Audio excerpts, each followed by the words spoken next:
Nous ouvrons une large fenêtre sur la rencontre entre le chef de l'État et les membres de l'opposition, rencontre qui s'inscrit dans le cadre de la lutte contre le Covid-19 et qui se poursuit. Idrissa Seck, Malick Gakou, Khalifa Ababacar Sall, Ousmane Sonko, Issa Sall, entre autres. Ils ont été reçus individuellement par le président de la République. Vous les entendrez dans cette édition. Dans l'actualité également, l'état d'urgence décrété par le chef de l'État sur toute l'étendue du territoire. La mesure est entrée en vigueur ce lundi à minuit dans le cadre du relèvement du niveau de la riposte du Covid-19. Elle est assortie d'un couvre-feu de 20h à 6h, a précisé le chef de l'État dans son adresse à la nation hier. Pendant ce temps, le nombre de cas positifs ne cesse de croître. Ce mardi, 7 ont été enregistrés, dont 3 cas importés et 4 contacts suivis. À ce jour, 86 cas ont été recensés, dont 8 guéris. Vous entendrez le porte-parole du ministère de la Santé et de l'Action sociale. Voilà pour les titres, mesdames et messieurs, bienvenue et merci de nous recevoir chez vous. D'abord, direction le palais présidentiel où nous retrouvons Pape Birame Bigué Ndiaye pour cette rencontre entre le chef de l'État Macky Sall et les membres de l'opposition. Pape Birame Bigué Ndiaye, bonjour. Que peut-on retenir justement sur place pour l'heure? Bonjour René-Léon Fonseca, bienvenue ici au Palais de la République où la première série de consultations vient de s'achever. C'est le professeur Issa Sall qui a clôturé ce premier ballet qui a démarré à 11h avec le président du parti Rewmi, Idrissa Seck. Et puis d'autres personnalités politiques également ont été reçues. Et elles sont au total 6 à avoir été reçues par le chef de l'État depuis ce matin. Et puis ce qu'il faut noter, c'est l'élan unanime qui s'est dégagé autour des entretiens que le président de la République a eu avec ses personnalités politiques.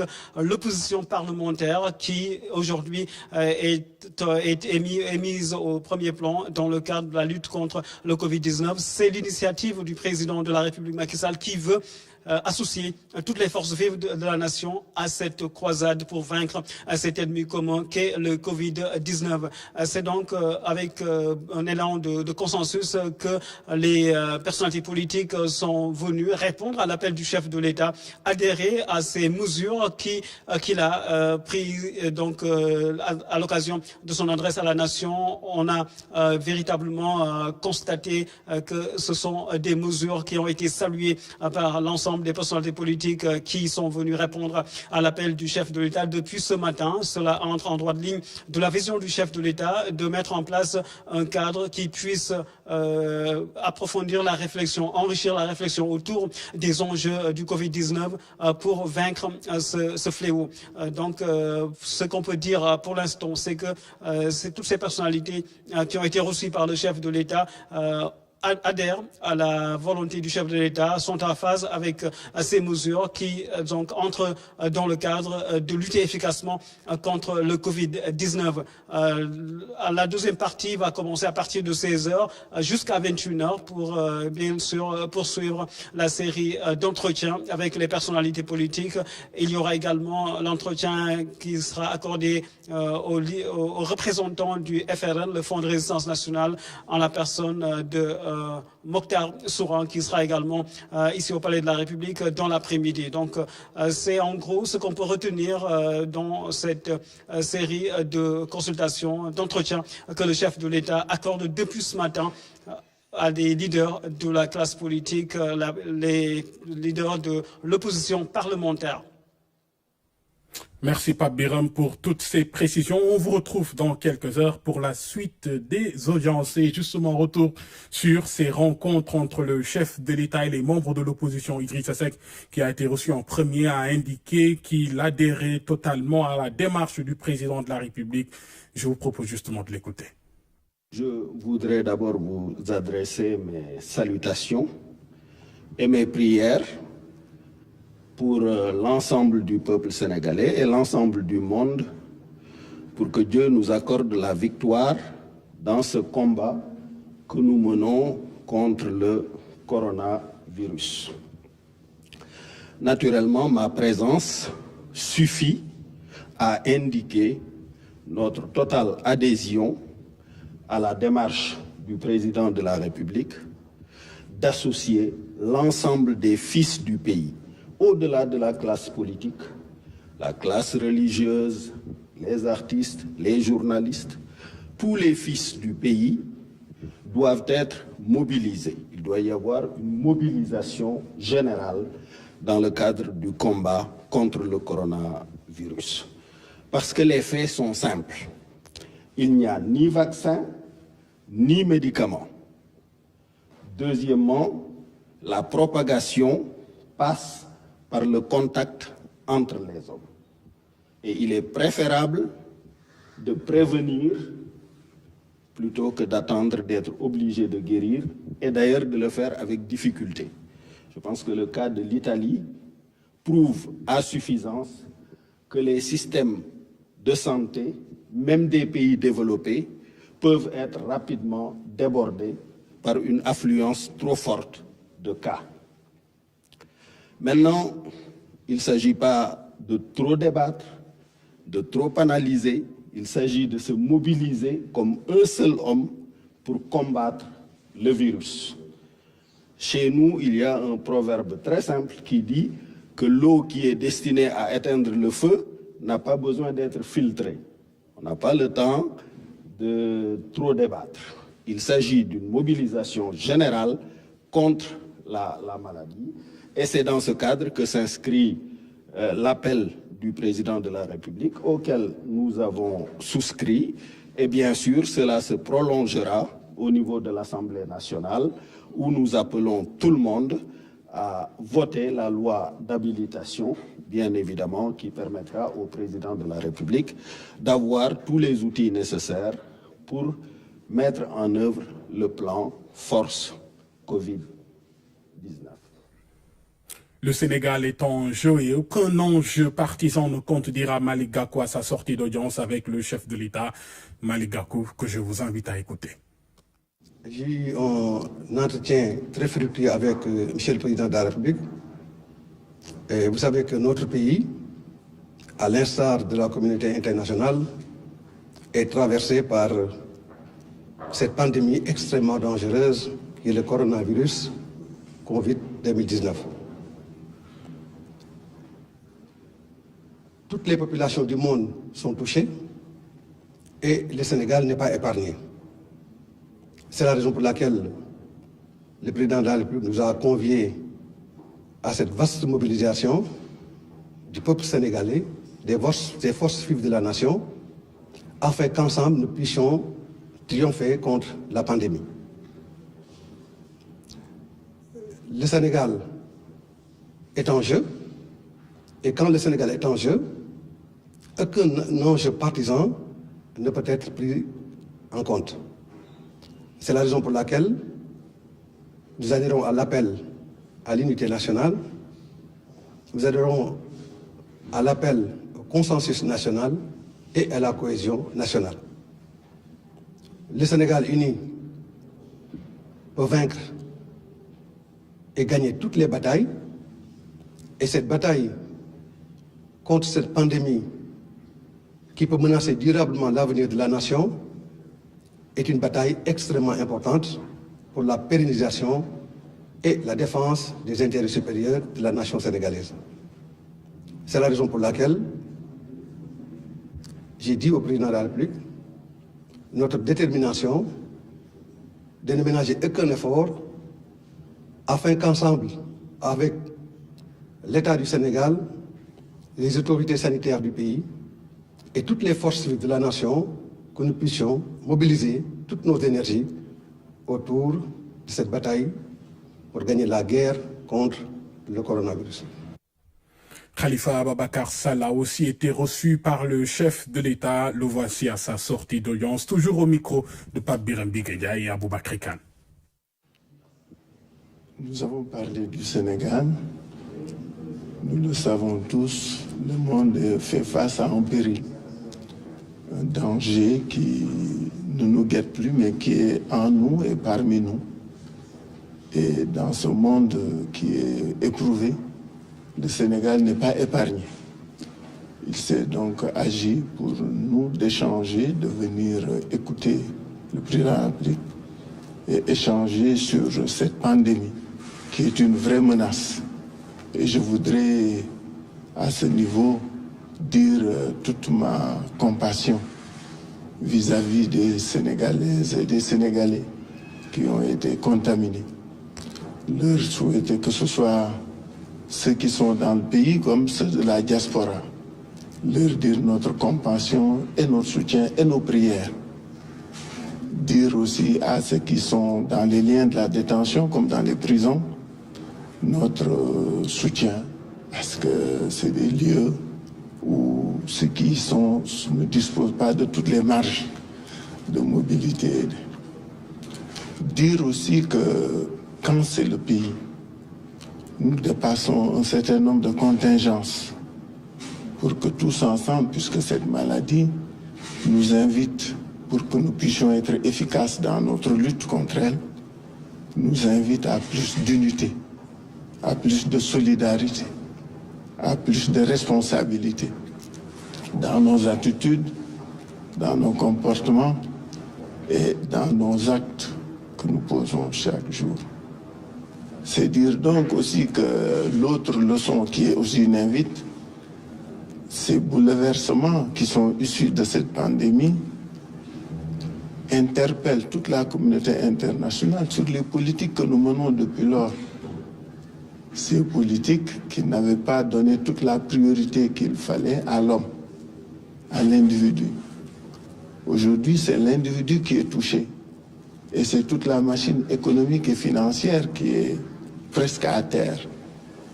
Je crois que l'une des leçons de cette pandémie, c'est qu'on sera obligé d'aller vers une remise en cause de nos modèles de développement et de nos modèles économiques. Mais pour ce pays, il s'agit d'être solidaire, d'être unis.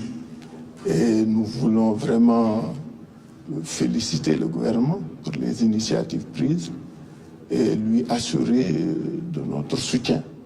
Parce que c'est tous ensemble que nous pourrons venir à bout du coronavirus.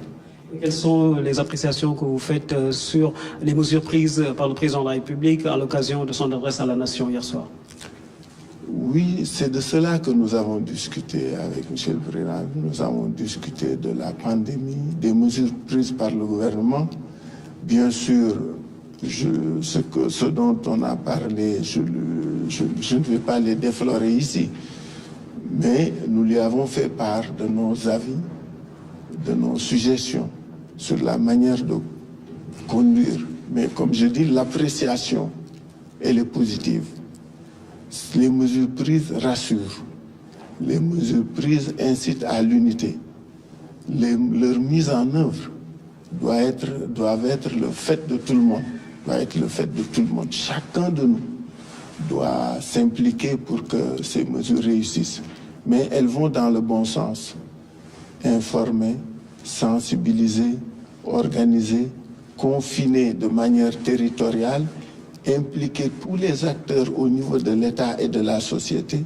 C'est ça qu'il faut et je crois que c'est la voie choisie par le gouvernement et donc nous la soutenons.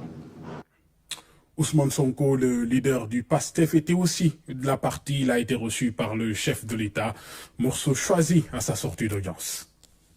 Oui, nous sommes venus répondre à cette invitation parce que nous considérons que les moments que nous vivons sont particulièrement graves et qu'ils doivent appeler de chacun de nous au sens de la responsabilité et surtout du dépassement par rapport aux convictions que chacun d'entre nous peut avoir. L'État a la prérogative et la priorité de la gestion de cette crise. Mais c'est une crise qui interpelle tous les Sénégalais, tous les citoyens. Ce n'est pas une crise qui interpelle seulement l'État et les plus autorités qui sont à sa tête, notamment le président Macky Sall, mais c'est une crise qui interpelle tous les citoyens sénégalais. Et donc, nous avons considéré, nous n'avons pas attendu cette audience pour donner notre point de vue et apprécier toutes les mesures qui avaient été prises jusque-là et considérer que c'est des mesures qui allaient dans le bon sens. C'était les mesures qu'il fallait prendre. Alors, notre seule présence ici suffit à démontrer que l'heure est grave, je crois. Et c'est pourquoi nous continuerons à lancer un appel aux Sénégalais à rester vigilants et concentrés et surtout à suivre strictement les consignes qui ont été données. Strictement, de sauver des vies. Ce n'est pas de la ministre ni président taxi, tout le monde est important que tous les Sénégalais étaient dans donc, hier, on nous a annoncé, parce qu'on est à la phase de l'annonce, un certain nombre de mesures d'ordre budgétaire avec un impact économique et social recherché. Évidemment, on est dans une autre phase de gestion de cette crise. Il était bon que sur pas mal de questions, avant d'avoir à prendre une position, nous puissions interpeller, puisque le plan n'est pas encore présenté aux Sénégalais, c'est les annonces simplement. Et je crois que le président Macky Sall a répondu à toutes les questions que nous avions soulevées. Nous allons aux plus bonnes notes et nous allons pouvoir fonder notre avis à partir de ces réponses, en attendant que les ministres chargés de l'application de ces décisions nous produisent les plans détaillés. Déjà, que pensez-vous des mesures qui ont été prises par le chef de l'État à l'occasion de son adresse à la nation? Oui, c'est des mesures, pour le moment, j'ai dit qu'on est à l'état de l'annonce. Nous avions des questions que nous avions posées. La première, c'était la nature de l'état d'urgence. Est-ce qu'elle est générale ou est-ce qu'elle est d'ordre strictement sanitaire? Nous avons demandé au président de la République s'il envisageait d'aller au-delà en invoquant les dispositions de l'article 77 de la Constitution, parce que ça nous interpelle. Je ne vous dirai pas pourquoi maintenant. Nous avons considéré également qu'on n'a pas encore les détails sur qu'est-ce qui va alimenter ce fonds, 1000 milliards. Vous savez, aujourd'hui, nous n'avons pas de marge. La Banque centrale européenne a dégagé une enveloppe de 750 milliards d'euros. Le Fed aux États-Unis a dégagé une enveloppe de 500 milliards, mais la BCEAO ne peut pas dégager d'enveloppe parce que nous avons une contrainte liée à notre monnaie, simplement. Après, qu'est-ce qui reste? C'est de recourir au budget et reconnaître tous qu'il va falloir qu'on creuse le déficit. Il faut recourir au FMI, droits de tirage spéciaux. Peut-être on a 150 milliards à tirer là-bas, peut-être la Banque mondiale. Mais ensuite, il faut réorganiser notre budget. Mais nous voulons voir tous ces détails. Il faut de l'argent pour gagner une guerre. Il faut chercher cet argent. Nous avons été rassurés que l'argent, nous l'aurons. Après, où va cet argent? C'est aussi important. Il ne faut pas que cet argent soit dépensé simplement à acheter des 4x4 pour des soi-disant structures qui vont lutter contre le virus, ou bien que dans l'allocation de cet argent-là, ça profite à quelques lobbies et que ça n'aille pas vraiment à la gestion de la crise. Ça, c'est extrêmement important. Et c'est un plan détaillé qui nous permettra de voir.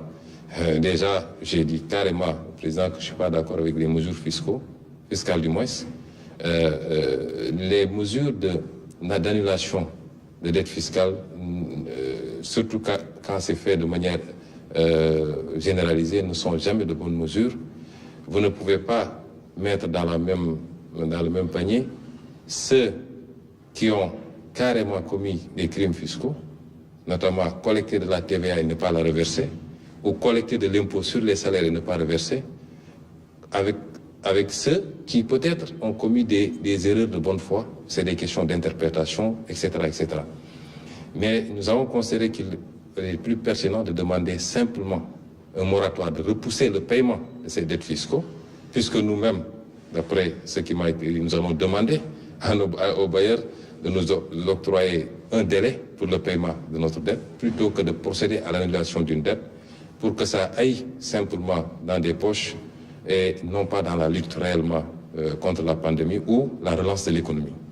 Ça, c'est des problématiques que nous avons posées. Nous avons considéré que les 50 milliards alloués aux mesures sociales nous semblent assez peu. Notamment, si vous avez une enveloppe de 1000 milliards, vous connaissez la situation du pays. Je crois qu'il faut envisager mettre un peu plus.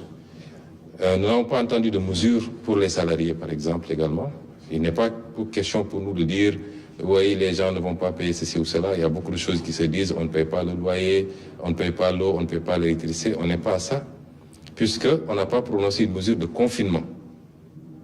Les gens peuvent continuer plus ou moins à vaquer à leur occupation, mais il faut envisager des mesures pour accompagner ces pans, parce que beaucoup de gens dépendent de ces salariés.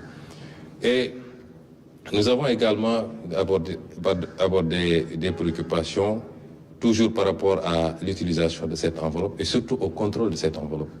D'où la pertinence de la question sur le recours à l'article 77 de la Constitution. Nous considérons qu'il faut absolument, évidemment, nous sommes en crise, ça justifie cette solidarité et qu'on mobilise les fonds, mais en aucun cas, il ne faudrait qu'un seul franc destiné à ce combat se retrouve ailleurs que de droit. Et ça, c'est extrêmement important. Et c'est une gestion transparente et rigoureuse qui nous le permettrait. Nous ne voudrons pas que la crise serve à justifier un certain nombre de comportements et que l'argent qui a été mobilisé et qui sera dans tous les cas payé par les Sénégalais. Il faudra un effort national, un sacrifice pour que cet argent-là soit payé par les Sénégalais. Il ne faut pas que cet argent-là se retrouve ailleurs que dans la lutte contre le virus, mais également dans la relance de l'économie qui sera impactée par cela et surtout dans les mesures d'appui sociaux. Serigne Modou Karambake, fondateur du Parti de la Vérité pour le Développement PVD, a été également reçu par le président de la République. Le voici à sa sortie d'audience. Cette maladie, c'est la volonté divine. Chaque volonté divine passe par l'invisible ou personne visible, l'individu. Bien entendu, depuis Chine, que cette coronavirus déclenche, c'est depuis là-bas, est propagé un peu partout dans le monde jusqu'ici. Mais j'ai bien dit au président de la République du Sénégal, on doit rassurer les Sénégalais. Pourquoi? Parce que on a un homme de Dieu qui se trouve nulle part sur la planète, qui est notre sauveur ici-bas et dans l'au-delà. Cheikh Ahmadou Bamba Khadim Rassoul, qui a été exilé par les colons de l'époque. Il a bien dit que Munna alayya bi hulumil asfiya wa bi kitabati kullu dashfiya. Donc c'est-à-dire, faut pas qu'on minimise le remède. Le remède.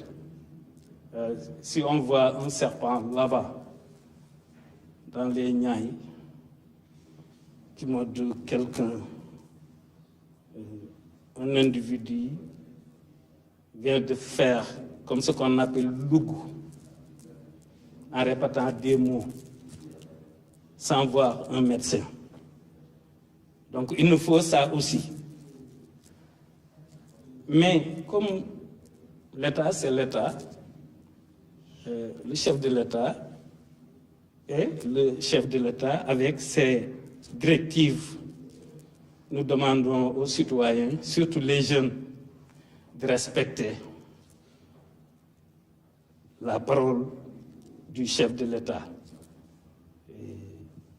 Son orientation, parce qu'on a vu le calife, et tous les khalifes même, Serigne Mountakha, qui a bien joué son rôle en tant que guide spirituel, en tant que chef suprême spirituel, et les autres khalifes. Donc tout le monde vient de respecter la décision de l'État par la voix de notre chef, qui est le président Macky Sall. Donc nous, on ne peut rien faire d'autre que ça. En tout cas, tout le monde, Inch'Allah, surtout la famille de Seydina Ousmane, qui est mon père, et les disciples et les autres disciples. Tout le monde, on est des citoyens, on est des républicains. Donc il faut qu'on soit respecté les directives de l'État.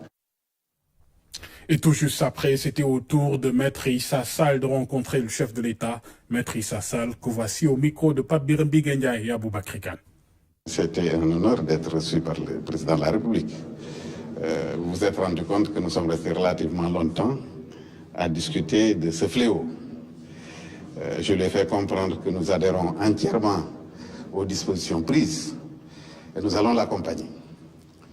Je lui ai fait comprendre aussi que ce fléau a un remède en fait. Parce qu'il s'agit de 4 parties.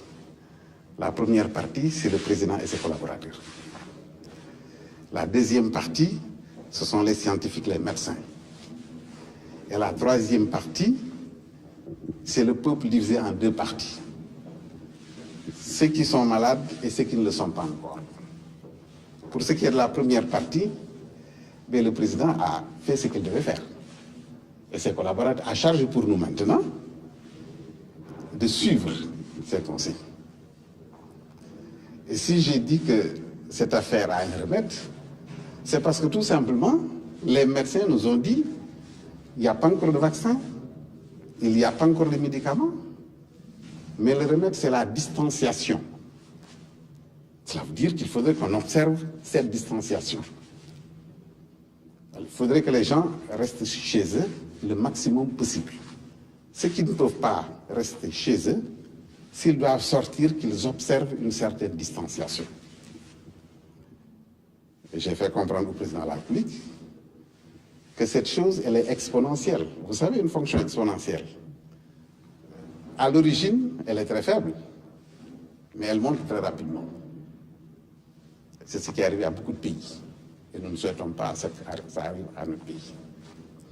Donc voilà, en gros, bon, on s'est retrouvés en scientifique, nous avons épilogué, n'est-ce pas, sur tout ça, et voilà. Vous adhérez aux mesures prises par le chef de l'État. Cela veut dire tout simplement que vous pensez que ce sont des mesures qui s'imposent actuellement. Ben, je dis que c'est des mesures qui s'imposent. Il a fait son devoir. C'est à nous maintenant de matérialiser ces mesures. Cela veut dire qu'il faudrait que... C'est un problème de discipline. De toutes les façons, cette affaire a existé avant. On est en train de le vivre, mais ça va continuer un jour. De toutes les façons, c'est un fléau. C'est le monde qui est ainsi fait. Mais si nous sommes disciplinés, mais nous allons avoir une certaine résilience qui nous permettra à chaque fois que des fléaux comme ça se présentent, que nous puissions les vaincre. Voilà ce qu'on pouvait dire cet après-midi sur ces séries de rencontres entre le chef de l'État et les membres de l'opposition, des audiences qui vont se poursuivre et qui vont reprendre dès 16 heures. Dans l'actualité également, 7 nouvelles contaminations enregistrées ce mardi. 3 sont des cas importés et les 4 autres des cas contacts qui étaient jusque-là suivis. À ce jour, sur 86 cas déclarés positifs au Covid-19, 8 ont guéri et 78 sont encore sous traitement. On écoute le docteur Aloïs Walidjouf. Je vous fais lecture du communiqué numéro 23 de ce mardi 24 mars 2020. Le ministère de la Santé et de l'Action sociale a reçu les examens virologiques suivants. Sur 59 tests réalisés, 7 sont revenus positifs. Il s'agit entre autres de 3 cas importés et de 4 cas contacts suivis. L'état de santé des patients hospitalisés à Dakar, Touba et à Ziguinchor est stable. À ce jour, 86 cas ont été déclarés positifs, dont 8 guéris et 78 encore sous traitement. Le ministère de la Santé et de l'Action sociale renouvelle à la population son appel au respect strict des mesures de prévention individuelle et collective. Autre titre ce matin, le chef de l'État qui a décrété l'état d'urgence assorti d'un couvre-feu de 20h à 6h du matin. Une décision qui se base sur la Constitution et qui appelle à certaines mesures drastiques. Justement, que renferme cette notion d'état d'urgence?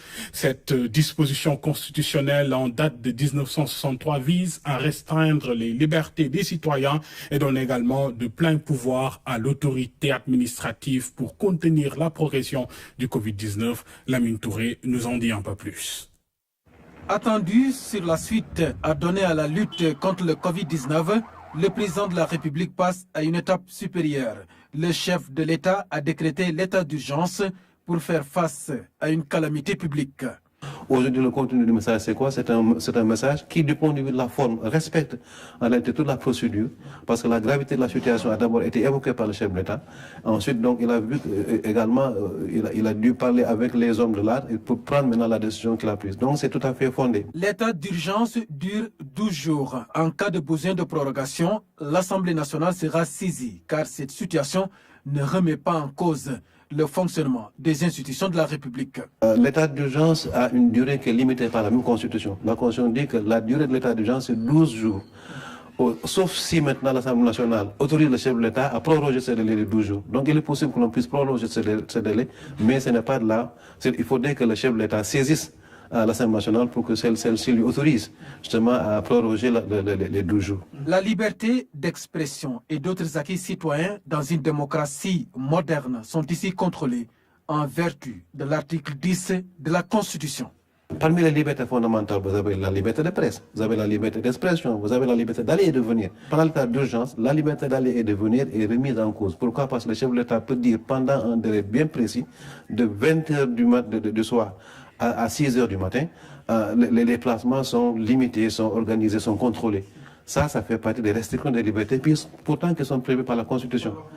Autre chose également, la presse également, la liberté d'expression, la liberté de la presse également est un peu contrôlée pendant cette période-là. Ce n'est pas tous les journaux qui pourront dire tout ce qu'ils veulent parce qu'il y va également de la sûreté et de la sécurité de la population. L'état d'urgence est moins rigoureux que l'état de siège. Le Sénégal en a fait usage à 3 reprises en 1968, 1988 et 2020. Une note triste dans cette édition. En plus bref, on a appris le décès du saxophoniste et musicien de légende Manu Dibango, âgé de 86 ans. Le père de la world music a tiré sa révérence des suites du coronavirus et on reviendra bien sûr sur cette information dans nos prochaines éditions. Et la décision vient juste de tomber. Les Jeux Olympiques de Tokyo vont être reportés à 2021 en raison de la crise sanitaire mondiale liée au coronavirus. Le CIO s'est donné un délai de 4 semaines, mais face à la pression des fédérations sportives et du gouvernement japonais, il a finalement cédé. L'annonce a été faite par le Premier ministre Shinzo Abe. Je rappelle également que la conférence de presse conjointe entre le ministre de l'Intérieur et celui des Transports est prévue à 15 h dans les locaux du ministère de la Santé et de l'Action sociale. Le signal peut être repris, je vous le rappelle, par les autres chaînes de télévision. Ainsi va l'actualité de ce mardi après-midi. Merci de nous avoir suivis. Merci de votre attention et de votre fidélité. L'information, c'est aussi en continu sur rts.sn et sur live.rts.sn. Je vous souhaite un très bon après-midi, un bon appétit si vous êtes à table et surtout, restez chez vous.